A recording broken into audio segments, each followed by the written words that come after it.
ஏழை எளிய மாணவ மாணவிகளுக்கு திமுக அரசால் ஏன் மடிக்கணினி கொடுக்க முடியவில்லை என முன்னாள் முதல்வர் ஜெயலலிதாவின் பிறந்தநாள் விழா பொதுக்கூட்டத்தில் கேள்வி எழுப்பப்பட்டது. மறைந்த முன்னாள் முதல்வர் ஜெயலலிதாவின் 77வது பிறந்தநாள் பொதுக்கூட்டம் மயிலாடுதுறை மாவட்டம் பூம்புகார் தொகுதிக்கு உட்பட்ட செம்பனார் கோவில் கடைவீதியில் நடைபெற்றது.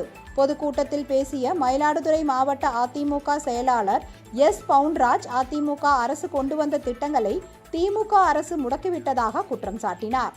ஏழை எளியவர்களின் கஷ்டங்களை உணர்ந்து தாலிக்கு தங்கம் திட்டத்தையும், அம்மா இருசக்கர வாகனம், அம்மா சிமெண்ட், அம்மா குடிநீர் என பல்வேறு நலத்திட்டங்கள் அதிமுக ஆட்சி காலத்தில் கொண்டுவரப்பட்டதாகவும் அவை அனைத்தும் திமுக ஆட்சியில் நிறுத்தப்பட்டு விட்டதாகவும் அவர் குற்றம் சாட்டினார்.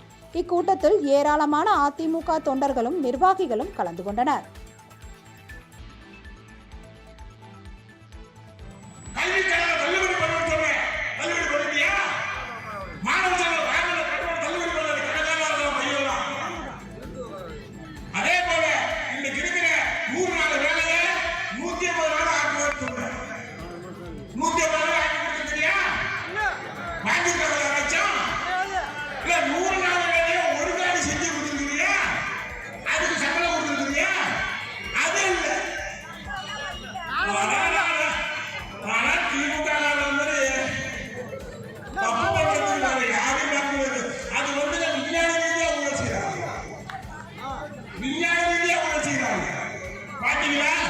நேற்று டிவில சென்னை